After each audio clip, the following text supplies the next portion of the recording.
My name is Dami, and I think this project is important because I want to represent people who feel like they can't be seen.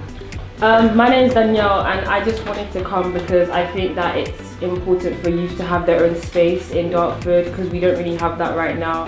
My name is Isabel, and I think it's really important that we do this because we are the youth, so we know exactly what we need to tackle. So no one's doing it for us, we're doing it for ourselves.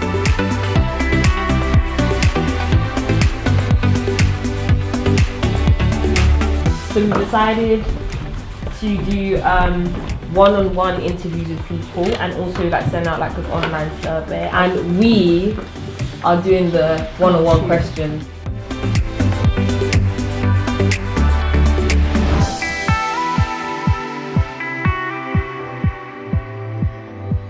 So what's your name and year? My name's Craig and I'm in year 9. My name's Omaleo and I'm in year 13. My name is Eddie and I'm in year 12.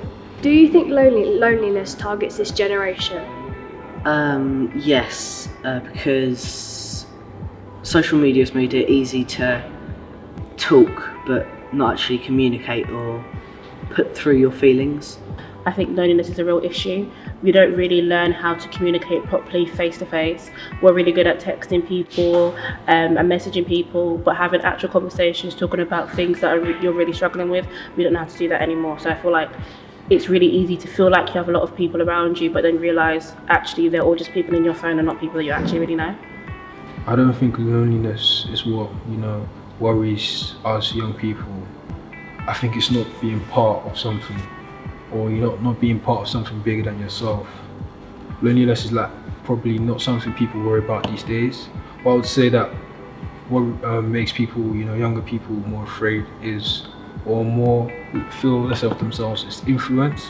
So influence from other people, different people, the people around you that influence you affect you the most, because influencing is a big thing. It's not loneliness.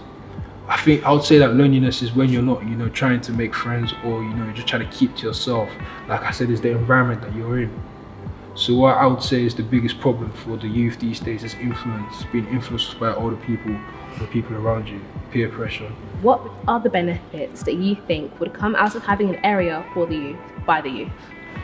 I think having something that young people know is designed for young people, by young people, it just makes it feel a lot more comfortable. It's not older people trying to figure out what we want, trying to figure out what we expect. It's just young people saying, well, I know this is what I like, I know this is what my friends are like, I thought you might like it, let's come along, let's have a good time. I think the advantages would be that the youth know what people would want, so it'd be better suited for this generation, and it's a place where people can feel safe and normal instead of in a household where they've got parents that might not fully understand them. What do you think are the effects of isolation or loneliness on teenagers? I think that's probably part of the reason why we have so many mental health issues in this generation. I know for me personally, there's a lot of people I know who I don't speak to outside of school unless it's on my phone. I don't meet up with my friends as much as my sisters would have when they're older than me, or as much as my parents would have when they were younger. And I think that's probably why we have so many mental health issues, because people don't know how to communicate, or people don't know how to say, okay, look, this is the problem I'm having, this is how I'm feeling. Everything needs to feel light-hearted and just joking, and it's I'm gonna send you a meme, and that's not really, hashtag mood isn't really telling you how I feel. So they're quite detrimental because it could impact their social skills and how they talk to people, and that could influence later on things like interviews for jobs and in university interviews. They don't really tend to be themselves. For example, if you're not happy, if you're going through a hard time, you won't really be able to share it. You won't be able to show that everything is fine, but instead people will be able to sense that something is not wrong. Like I said, everyone likes to hide their pain. Not everyone would like to talk about situations like this. I'm sure you've gone through that as well. I've gone through it as well, but I wouldn't like to talk about it. But I would like to say is that we have to, set up something that, helps younger people, because what is more important right now is the younger people and the future. Are youth clubs and centres too outdated for this generation?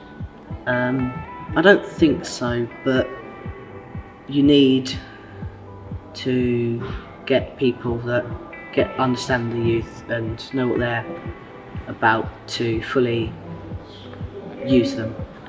There's not much awareness of the different youth groups we do have, and a lot of them are designed by the older generation for us, so it's not necessarily things that we're interested in. I don't think it's I think outdated is the wrong word, because I think outdated would imply that it's there.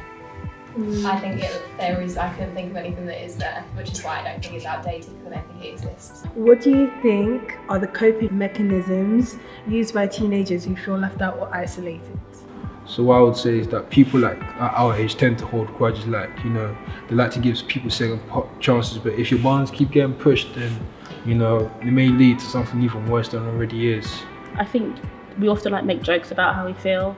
I was kind of having this conversation with some of my friends this week about it's really hard to tell if someone's being genuine or not sometimes, because you can make a joke and then just laugh it off and you're like, were you serious? Is that actually an issue for you or is it not? So we just don't tell each other a lot of things, so we hide and we pretend like we're okay until we're not, and we can't hide it anymore.